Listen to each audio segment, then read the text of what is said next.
Ever since 2012, the security upgrades of the President's personal home in Nkandla has been a hot topic in the legislature. This year, though, saw the matter finally laid to rest in Parliament, but not without some drama.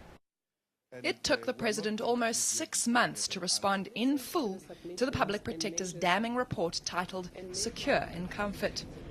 The Public Protector found that the President and his family had unduly benefited from some of the upgrades, and that he should pay back taxpayers' money for the renovations that were not security related.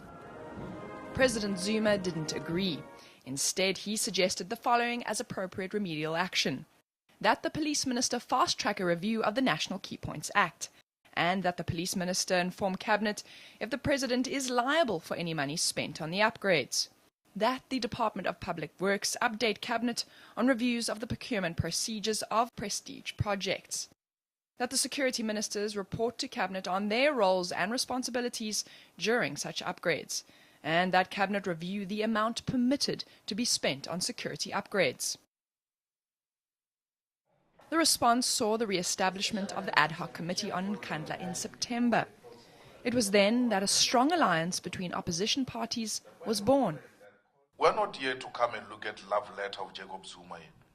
We're here to discuss the Public Protector's report. And if that is not clarified, we can't proceed. The opposition had several demands. They wanted the President and the Public Protector to appear before the committee to give evidence. They also wanted the Public Protector's report to be given precedence over that of the Special Investigating Unit and the interministerial reports on Nkandla. The ANC refused, prompting the opposition to walk out, never to return. Honourable MAIMANE, you've made your point. So those who want to leave the meeting are allowed to do so. We are not leaving the meeting, Chair. We are no longer participating in this process of defending Jacob Zuma.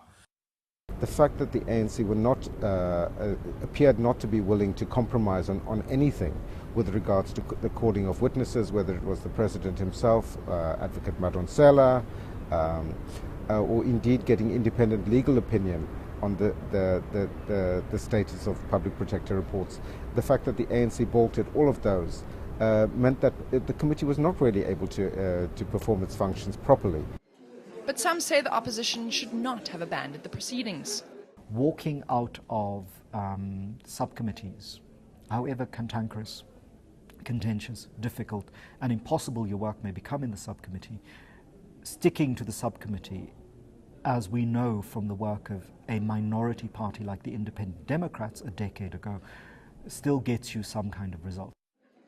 With enough ANC MPs to form a quorum, the committee continued its work without the opposition. It did no additional investigation, but came to the same conclusions as did the President.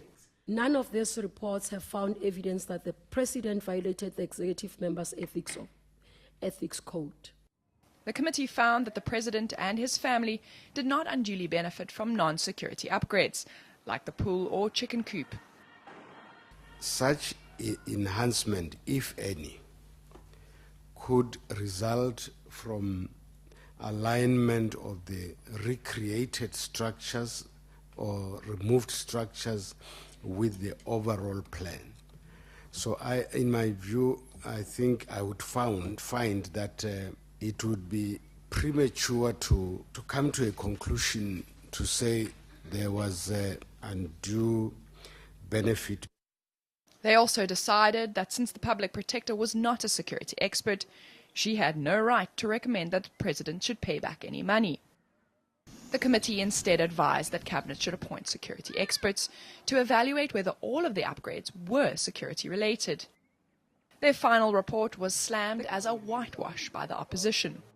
The report was focused on making sure the SIU report gets dealt with appropriately so that it in fact locates the blame in the officials.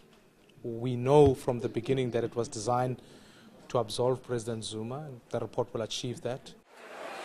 Leading up to the debate on the Nkandla report in the National Assembly, tensions between the opposition and the ANC were mounting. What's happening here is you are taking Honourable Waters, please take your seat. With your red phone by your seat, and we are not going to stand for it. Honourable Waters, No, I am asking you again, take your seat. I will not. Honorable Speaker. If you will not, then you can only do one other thing, and that is to leave the House. Honorable Speaker, can I help you? Who's going to force me? No one. Please leave the House. Who is going to Honorable force Speaker. me? Madam Speaker. Honorable Speaker. Honorable Speaker, can I help you? Madam Speaker.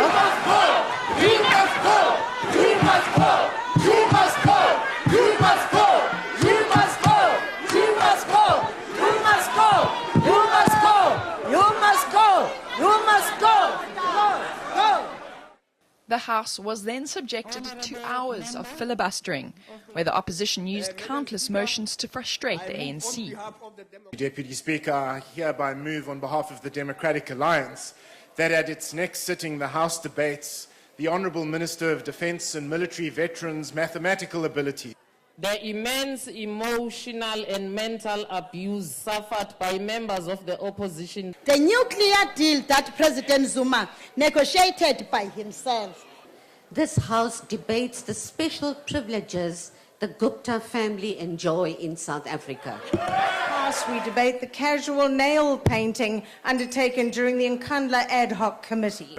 You are really cheapening the House by doing what you are doing now. It got to Small Business Minister Lindiwe Zulu, who called for an EFF MP to meet her outside the National Assembly to have it out. Zulu had to be physically restrained by another MP.